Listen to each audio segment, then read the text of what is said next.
Thank you all for coming. It's wonderful to be here. It's a real pleasure and privilege. And for once, I'm saying this not only as a formality. It really is a very special moment, and I am personally really thrilled to be here. It's personally very important to me. Third Line was founded 20 years ago, and we're here to commemorate that, to acknowledge that, to celebrate it, to found an enterprise as complex as this, that is as sustainable and as solid as it has been. That's an achievement in and of itself. But Third Line, I think we all agree, is more than just a commercial gallery. It's investment in the work, in the careers of artists from across the region. It's exemplary, and it's investment in the development of a contemporary art field in this part of the world, in our part of the world, is really an example to us all.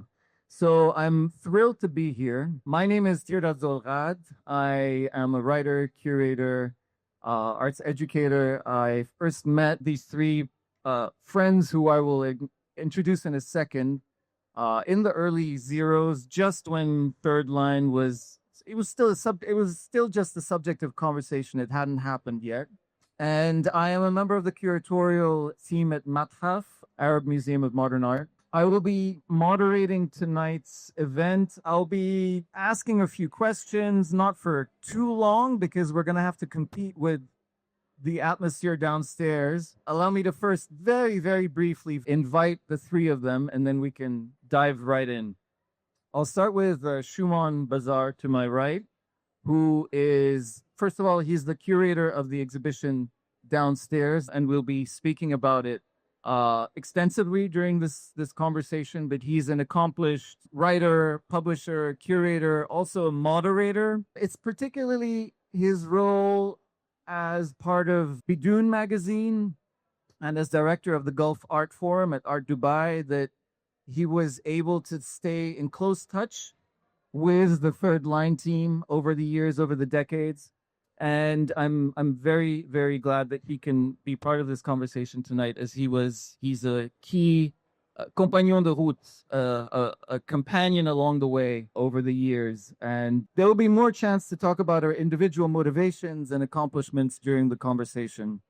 But I wanted to start off in a more informal way. Allow me to move on to Claudia Cellini, who was born and raised in the US, but who spent many years in East Asia, in Hong Kong, in Tibet. She founded an art agency in Singapore before joining forces with Sunny and Omar Robash, I believe, the entrepreneur, here in Dubai to found Third Line back in the day. And last but not least, Sunny Rahbar to my left. I don't think she needs an introduction. She's a fixture here. Oh, how?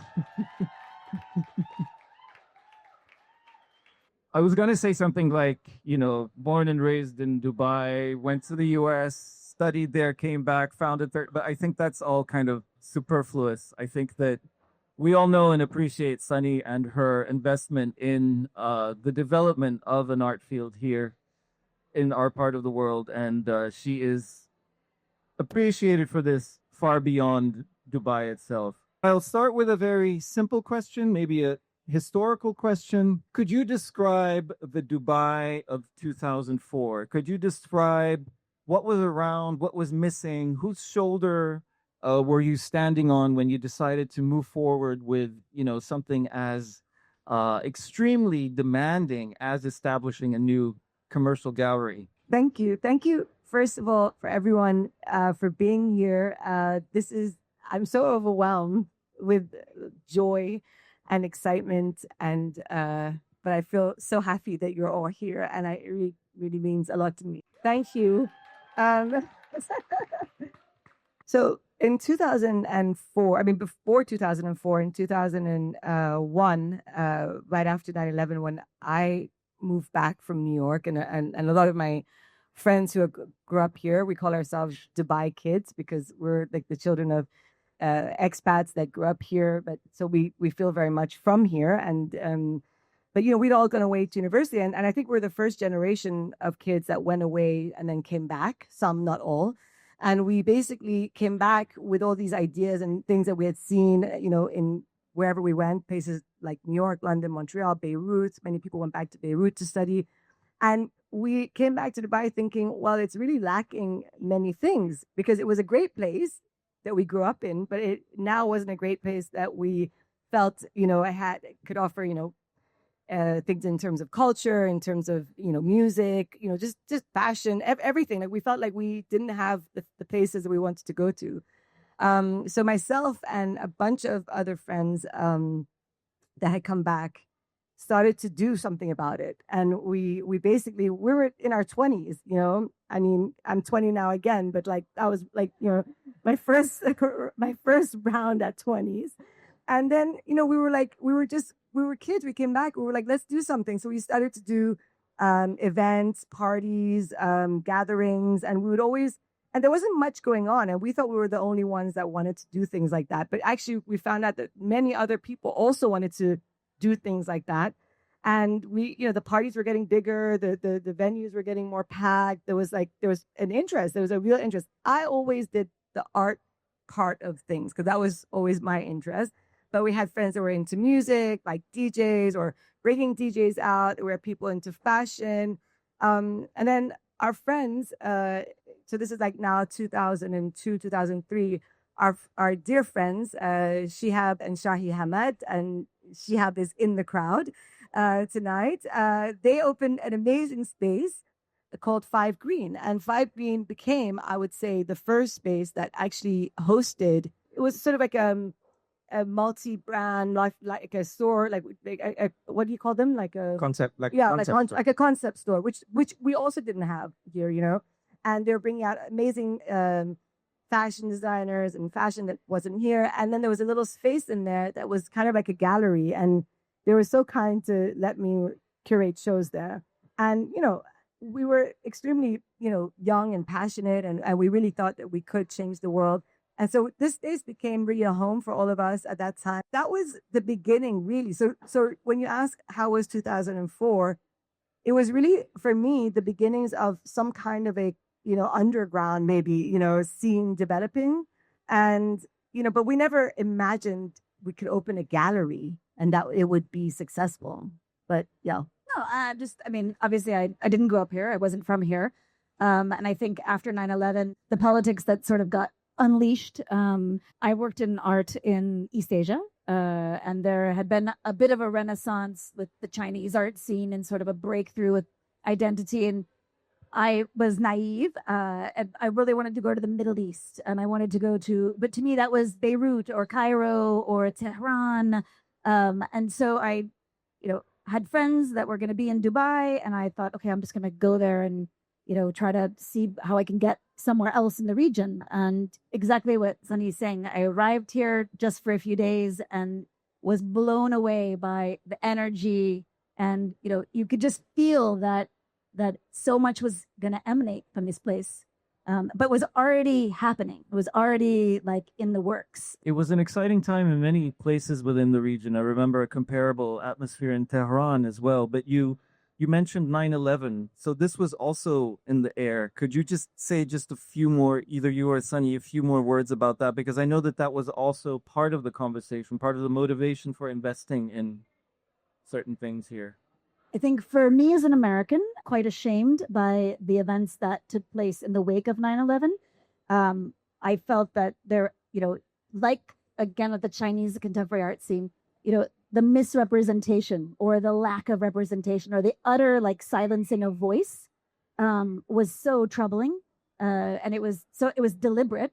And so I think coming here and then kind of feeling like, oh my God, it doesn't even matter because you can actually just create with individuals here who are already working and underway. And I think one of the things that I found so interesting is that everybody was super experts in all of their areas, in fashion and in music and in poetry. Whatever they did it so well. And it was really inspiring. And that the Gulf didn't get a lot of credit for this type of depth. And I really, all I knew is that I wanted to be a part of it in any way that I could be. So I think maybe to leapfrog more towards your question than why a commercial gallery. there weren't any real options. There were no, we couldn't set up a nonprofit. It was not allowed. We weren't going to get, any sort of nonprofit funding. The only avenue open to us was to be commercial. The idea of, the audience was there, but, there was a need to kind of be a part of aggregating it and pulling it together. And I think one other thing that kind of played into Dubai's politics, but the market. The moment kind of an art market got established, through Dubai, it really helped the art scene grow. That can be unfortunate, and it actually leads into some of my least favorite aspects of the art scene, but it's inevitable. But it really helped propel things forward. And there was just one more nuance that I wanted to address, namely, Sunny, you like to refer to the fact that there were certain narratives that were just not out there at the time, that they were being overshadowed by geopolitics of a really dark sort, and that this was part of your motivation to invest in the necessities of artists from the region.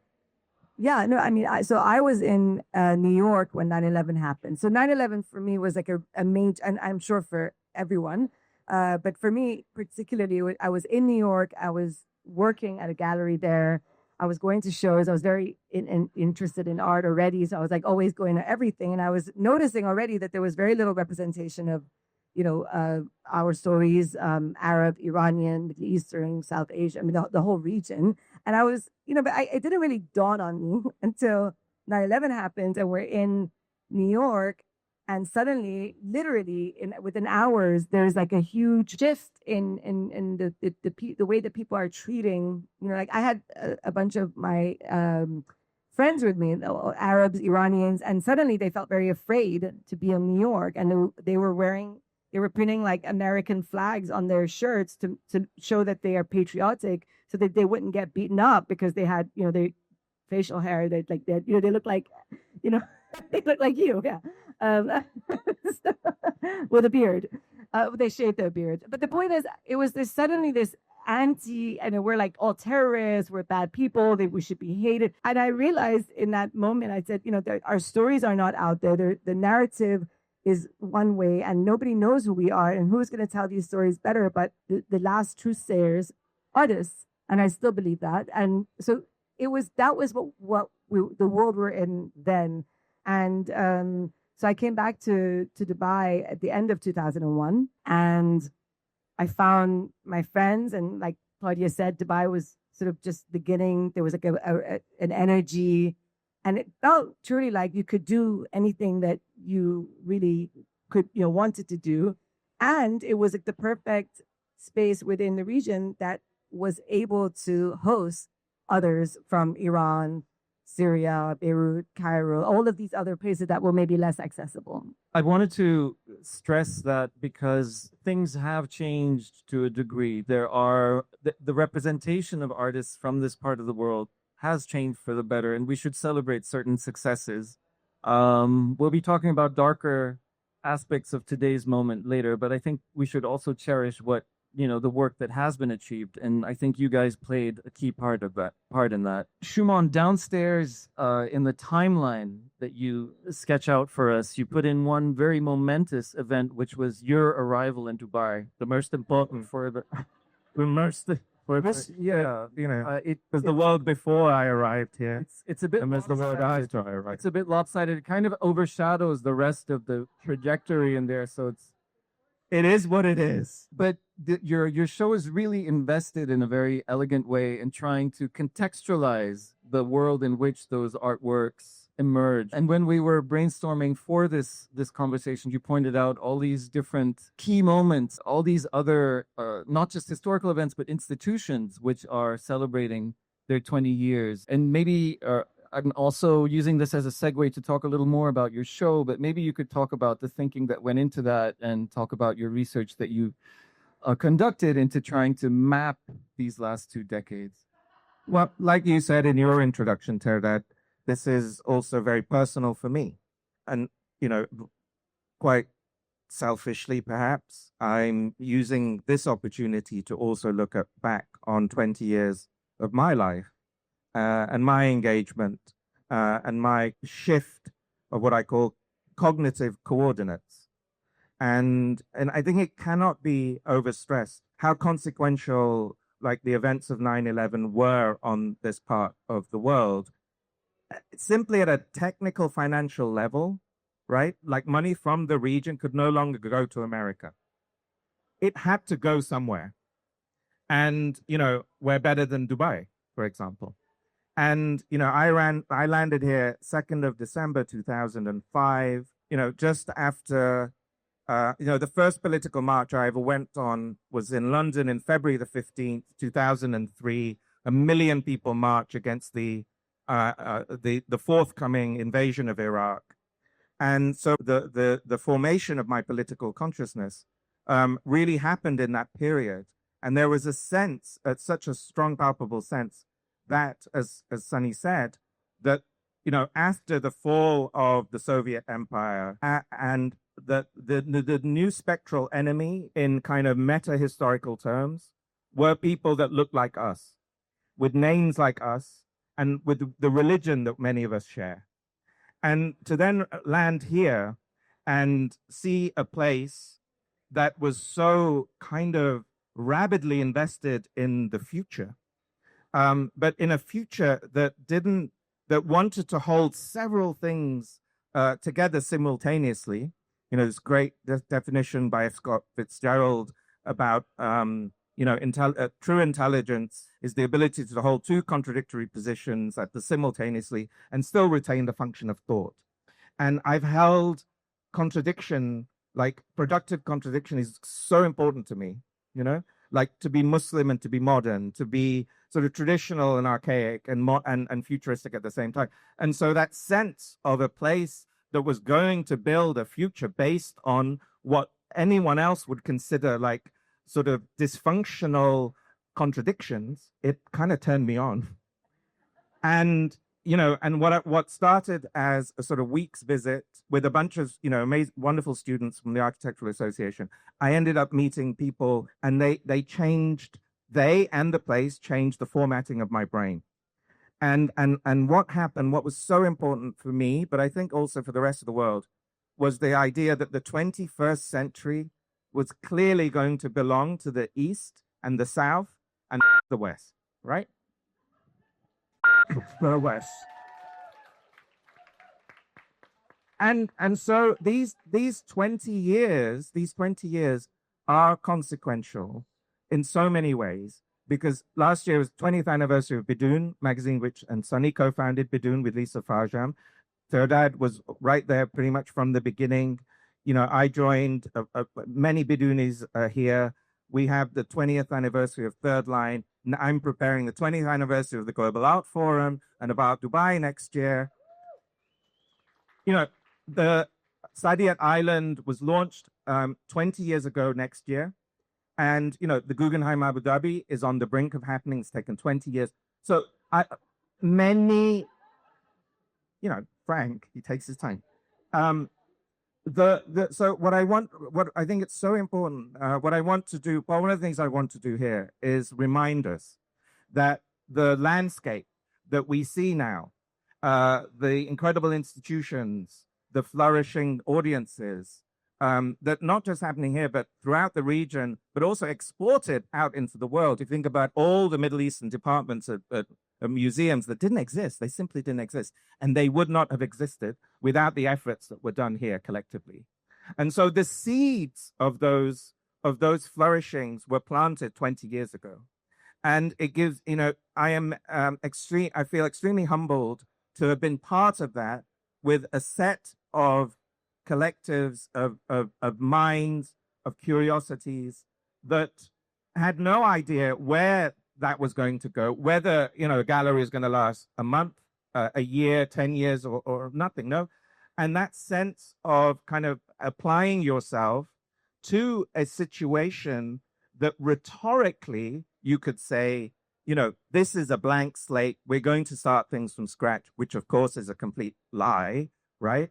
But it allows you a kind of booster energy, and particularly when you're in your kind of frisky 20s, right? Where you haven't, your sense of optimism hasn't been burnt out from the inside. by, a genocide that's continued for 23 months, there was a sense in which our effort being applied to culture could make a difference. And that was a genuine feeling.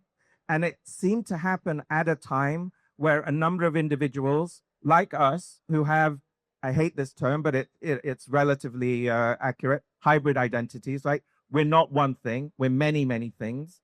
And that sense in which the West that we had sort of, in many ways, pledged our allegiance to, was now telling us to fuck off, was now telling us to go to Guantanamo Bay. And so it was like, no, let's do our own thing. No, let's sort of discover that.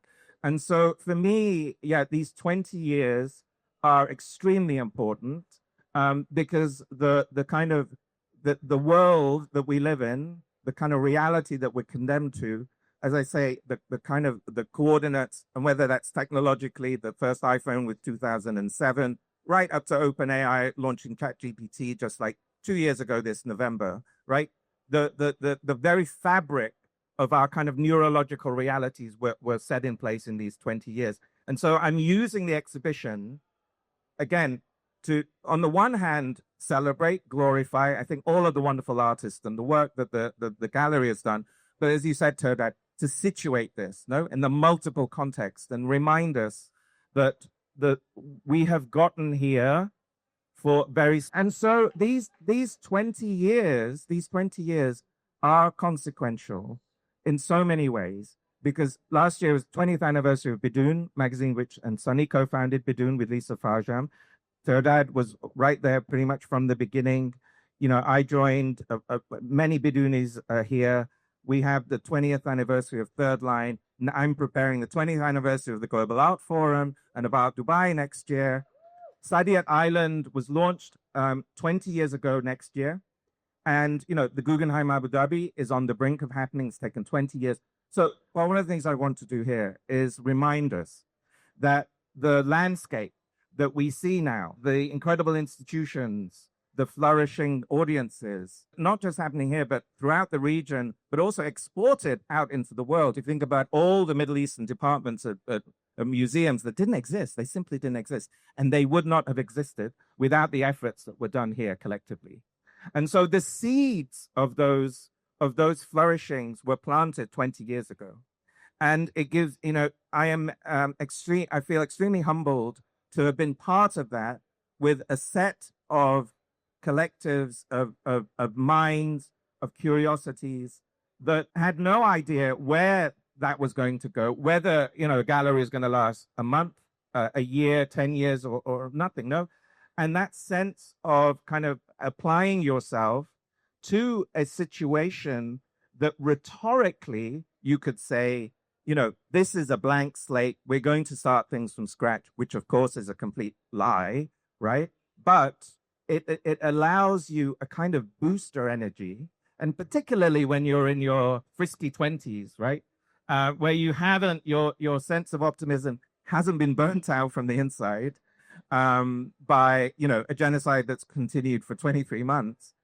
There was a sense in which our effort being applied to culture could make a difference. And that was a genuine feeling. And it seemed to happen at a time where a number of individuals like us who have, I hate this term, but it's relatively accurate, hybrid identities, right? We're not one thing, we're many, many things. And that sense in which the West that we had sort of, in many ways, pledged our allegiance to, was now telling us to f off, was now telling us to go to Guantanamo Bay. And so it was like, no, let's do our own thing. No, let's sort of discover that. And so for me, yeah, these 20 years are extremely important because the world that we live in, the kind of reality that we're condemned to, as I say, the kind of the coordinates, and whether that's technologically, the first iPhone with 2007, right up to OpenAI launching ChatGPT just like 2 years ago this November, right? The very fabric of our kind of neurological realities were set in place in these 20 years. And so I'm using the exhibition to, on the one hand, celebrate, glorify, I think, all of the wonderful artists and the work that the gallery has done.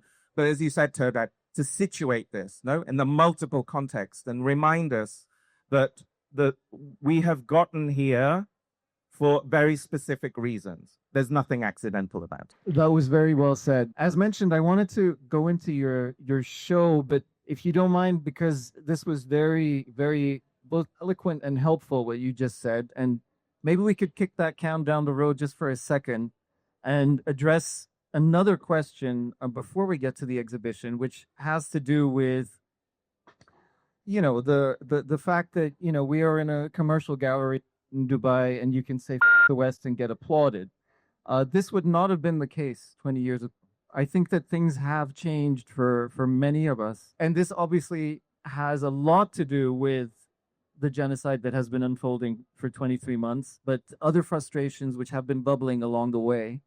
But that moment 20 years ago, 9/11, I agree with everything you said, but I think there was still a faith in the role of, or let's say in the contribution that the West still had to make, that there was still a certain optimism, a benefit of the doubt, let's say, which has now evaporated. And I think that, you know, Third Line, you were invested in an idea of the region that, you know, I was quite skeptical of. You know, I was always trying to provoke and critique and deconstruct this kind of commitment and this kind of terminology. Tell people the name of your first exhibition, for example. My first exhibition was called Ethnic Marketing, and it was a kind of a critique of exactly that approach. And so now we're with these smug people turning around and saying, "We told you so." And so I'm giving you the opportunity to do this at, you know, in more detail and at length. Could you just talk about the debates that you had at the time, the conversations that you had at the time, maybe the doubts that you had at the time in terms of, okay, so it's a commitment, but a commitment to what exactly? How are we going to frame this? Where does this come from? I mean, for me, I think we had a bit of a different, obviously we different viewpoints, but both were the same. I mean, for me, it was a commitment to, you know, I couldn't understand why there was no representation of our artists anywhere. I mean, at the time when I was in New York, I think there was only like the big shows that I saw was like a Shirin Neshat show. That's one Iranian artist. And a Mona Hatoum show that were institutional shows. I mean, really, there was. So for me, to be honest, I didn't even think about it in such a deep kind of way, or I couldn't see into the future. And like you said, I was 20, so I was just very, you know, optimistic. The future was bright, and I wasn't jaded. And I really had this feeling that you could change the world. And I thought, well, how can you change the world if our stories are not being told?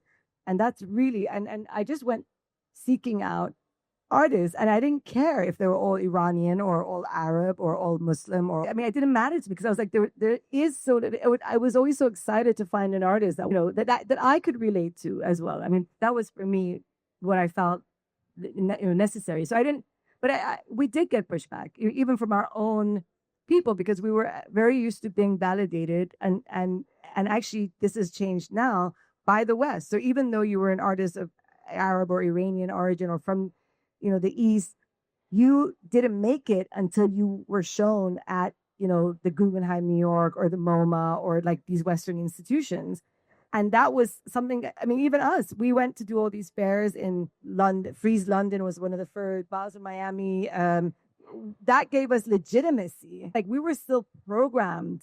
You know, there were some parts of your psyche that you couldn't scrub out. And now we're in a very different place. I feel like we're in another 9/11 moment, you know, in terms of what it's doing, but with a very different youth they don't even, I mean, excuse my French, but they don't give a about the Western institutions, and they don't care. They don't need to be validated or judged or anything by these Western institutions, which is not where we were 20 years ago. You were saying earlier, Shumon, that you were trying to glorify and celebrate Third Line by means of this exhibition, and I really congratulate you for this extremely beautiful and complex and subtle constellation that you've cooked up downstairs. I would have been very intimidated by this mandate. Where would I start? How do you actually do justice to all these artists, do justice to the story of the gallery, do justice to the geopolitical shifts that you talked about just now? Can you tell us in just maybe a very hands-on way how you went about it? The selection process, the back and forth. It would be great to hear a little bit about that. No, of course. I mean, there are certain givens at the beginning. I mean, it's very important here to say that climate change played an important part in curating this show. Why? The great flood of April 2024, and which led to Sunny's office over there becoming the new Dubai fountain. But the leakage didn't end there. It went all the way into storage. And this then had the consequence of the third line having to take all the works out, deal with damage, but also, I believe, in some kind of quite amazing serendipitous way, meant that you sort of archived and logged these works electronically, maybe comprehensively for the first time. And so I remember Sunny taking me through, after it all been fixed up, the long, arduous task of getting insurance money, for example. And they'd done it up beautifully. And I sort of walked through, and any of you who may have been at the back of houses of museums will know it's an extremely electrifying feeling. No, there's a sense in which you're now given access to secrets. No, the kind of secret side of art or institution. Anyway, I was standing in the storage, and I mean, it's wrapped up, it's sort of filed away. It's not like I can see anything, but what I could feel was the feeling that I was standing in maybe one of the great museums of art of the region that was entirely invisible to the public. And I was like, damn, there's something not right about this. And so why don't I make the one of the kind of goals of the show an opportunity to kind of like awaken from their slumber and as many of these works as I could. And the other kind of criteria was that I would include every artist on the roster, which includes 32, which includes some of the dearly departed artists, such as Farhad Moshiri and Munir, Shireen, for example. And so, I was given a PDF. We had it printed out, and I started going through the works. Now, it's important to say that because of our kind of mutual history, many of the artists are also our close friends and our family. They are the people that we have grown up with. They're the people that we have been inspired by, and we had inspired in return as part of our journey. So that side of it was relatively easy, like for me to like fish out works by Sophia Almeria or Sabs and Tatars or Farah Al-Qasimi, I can do in my sleep because I was there when these things happen, and in some ways I was kind of part of it. So that's what I mean about autobiographical. And so, and just to say, in terms of the kind of organization, as you move through, there is a temporal organization, right? There are chronologies. We're going through time, through these these mini epochs that relate to these historical seizures and junctures in time. But then the other thing that I realized when I went through all the work was that there are kind of three main categories, sort of three formal categories that the works, I would argue, belong to. One is faces, portraits, figures, bodies, straight up, right? Second, places, cities, territories, landscapes. Three, and I think this is very Sunny Rahbar, inner spaces, sacred geometries, mystical abstractions. And pretty much, I mean, there are some exceptions, but pretty much the works fall into these three categories. So as you walk through and you see these kind of constellations on the walls, they are organized by these three categories, right? And then also this kind of x-axis of time. The difficulty was only choosing 74 works. And one way I'm getting around that is every 2 weeks, there'll be something called flash sale specials, which will take place up here in the viewing room, where I'm, again, bringing out roughly 20 works, first spaces, then places, then inner spaces. And they will kind of reenact something that, and Sunny can talk about this, that used to happen, which we call the backroom sales, which were pop-up sales that Third Line used to do in a kind of pre-internet, pre-social media way, but that were very, very popular and that came with a healthy, friendly discount. But there's going to be roughly 60 works there, 74, and that's like 130 something works, which is still a tiny fraction of your entire archive. But I hope it's a sort of judicious representation of the breadth of the work, but also the breadth and in many cases the unexpected works. So Yusuf Nabil, like the two Yusuf Nabils, I think most people would not recognize them as Yusuf Nabils, no? And so just the last thing I'll say here is that when I talk about artist arcs, I think artists fall in roughly two categories. One, there are those that need time to discover their language. There are digressions, there are kind of detours, there are failures, there are abortions. And then there are others who are born fully formed. They speak the language that they will speak for the rest of their lives. Farah Qasimi is one of those. Like what Farah was doing like 12 years ago, she does continue to do now. And so there's a combination. What I want people to think about when they go through this, on top of all the lofty geopolitical stuff, is the technicalities of what it means to be an artist, to be a young artist, to be a middle-aged artist, to be a senior artist, etc., and to look at those relationships between beginnings and later stages. I hope that answers the question. Fantastic. Thank you. I'll open up to the floor in just a second. Bear with me. I just had one or two more questions. I really enjoyed listening to Shumon's description of the show. I think it ticks all those boxes and it does that very well. But in a way, it's almost a victim of its success because it's so accomplished. It looks like, okay, Third Line, there it is. That's it. Boom. That's a criticism. What I'm trying to get too damn good. What I'm trying to get at is, can you give us a sense of the rupture that happened along the way? The moments when, things had to be corrected, amended, dropped, rethought. What the hell are we doing? Let's rethink this thing. These kinds of moments. If you could just give us And a little peek backstage. I would say one rupture perhaps was the success of the Regia and the takeoff of the art market. I mean, it became, first of all, unsustainable to try to keep up with that. The pace of the shows, the artists went, from not really wanting to show here. And in the beginning, there were several that we had to really convince, why should I show in Dubai? And it was like, to then, well, how come I don't have a slot? You know what I mean? That's the thing. So with that, the pressure of also, the auction houses came along and helped boost the market, which was necessary, but then we couldn't keep up with it. I mean, work was not even, it's supposed to be secondary, it's supposed to have been work that was already circulated, but here work was debuting, and it was like, we're competing with other groups in that way.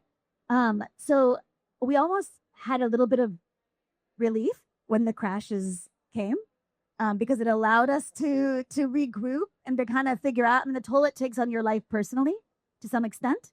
So I think that was definitely one, series, and it happened more than once. But it definitely COVID was another. Yes, right? COVID was another. Actually, I think we weren't sure we were going to make it, and we weren't sure. Also, we spent a lot of time, talking about, what's next. How can we actually serve the artists in the best way? Is a space really what's is that where we're supposed to? Are we supposed to just have a space? Shouldn't we be innovating beyond that? Because that's it's the future's about change. So I think those things probably were mine, maybe most significant ones. And many things happen. The speed at which this part of the world developed and continues to develop is faster than anywhere else or any other time in any galaxy, in any universe.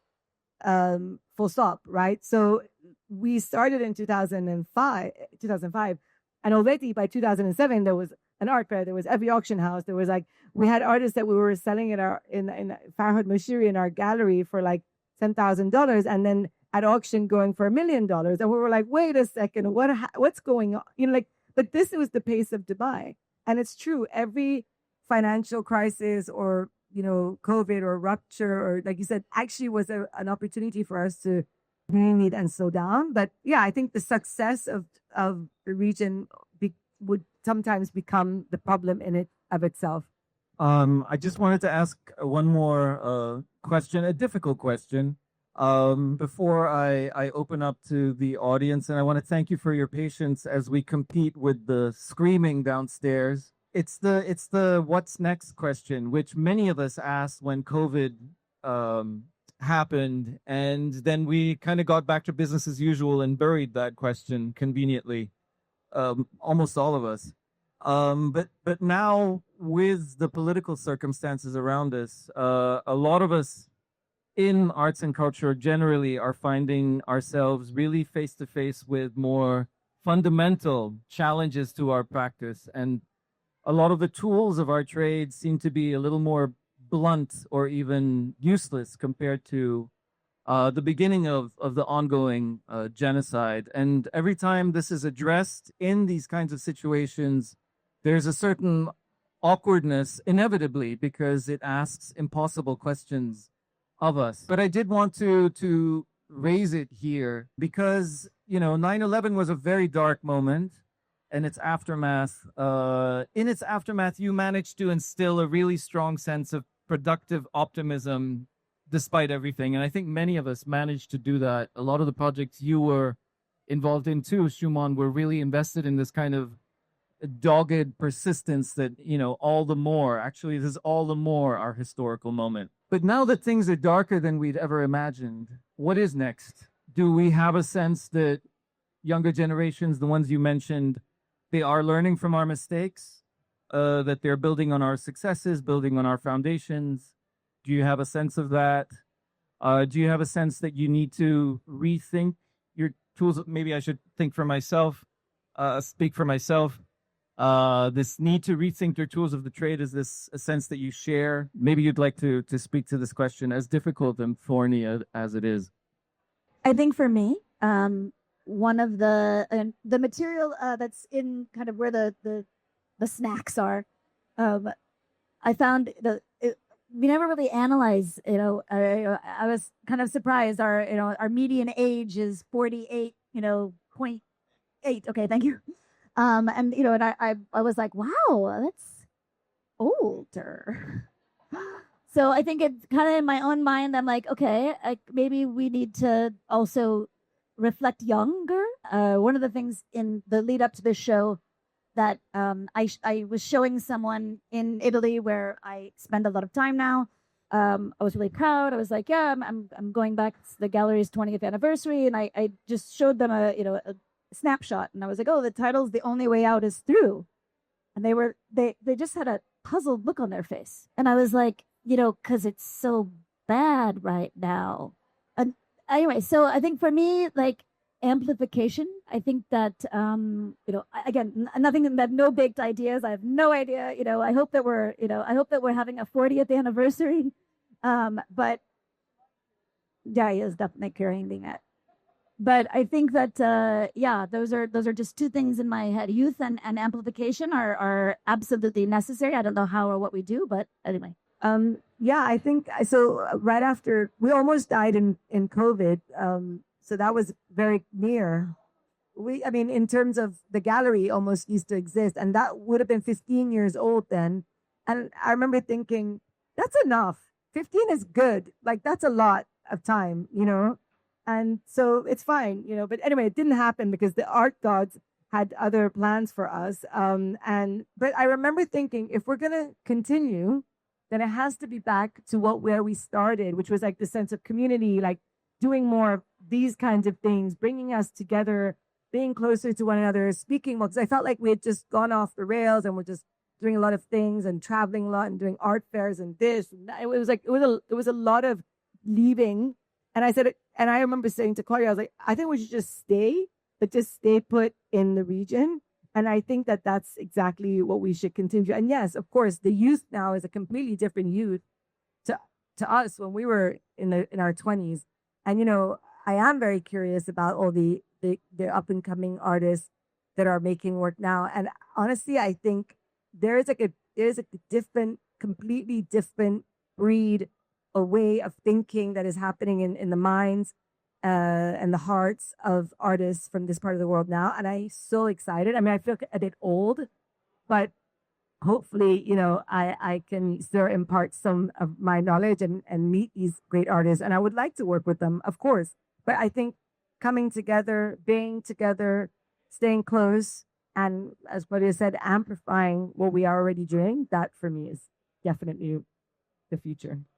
There is no way I can answer this without dragging the mood down into the, and so I'm going to refrain really from a true answer, because I think you all know. And if you don't know and you don't feel, then there's something wrong with you, frankly. My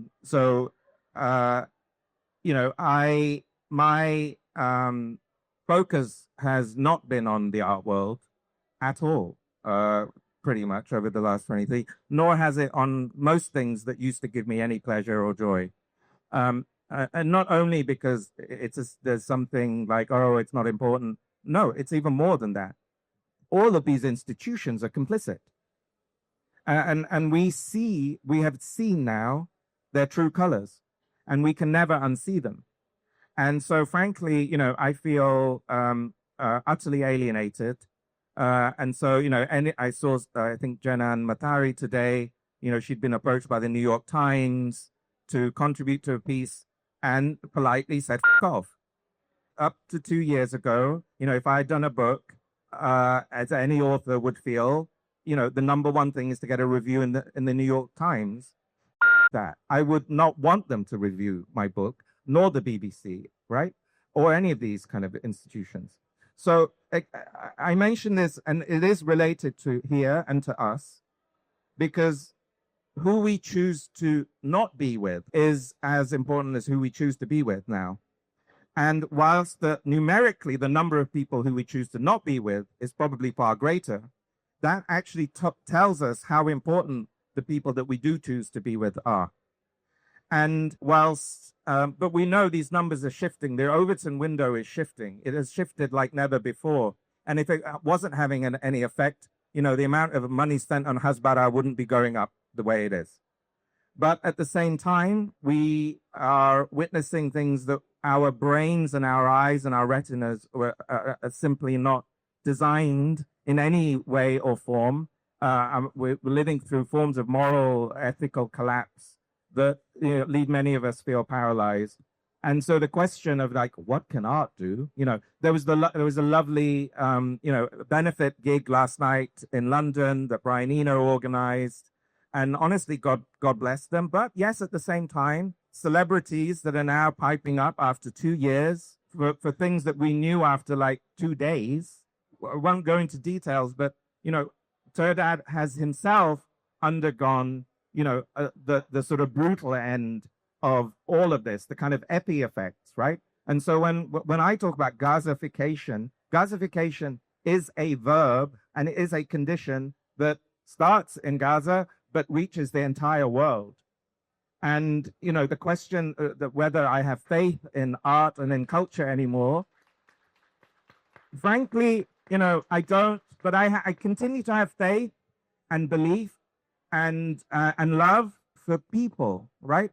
For the people that have known and seen how it is from the very beginning and have remained steadfast. This is all that matters.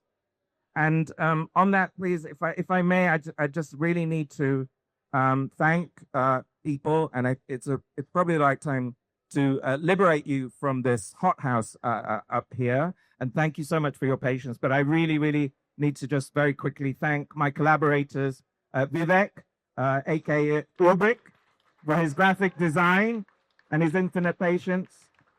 I need to thank Tara Timberman for her research, which you'll see downstairs, and the infographics and the timeline. Thank you so much. From the incredible Third Line team, who really are a group of darlings. Milita, Gabby, Aris, Nat, Inson, Ash, Matilda, Farhan, Sita, thank you, thank you.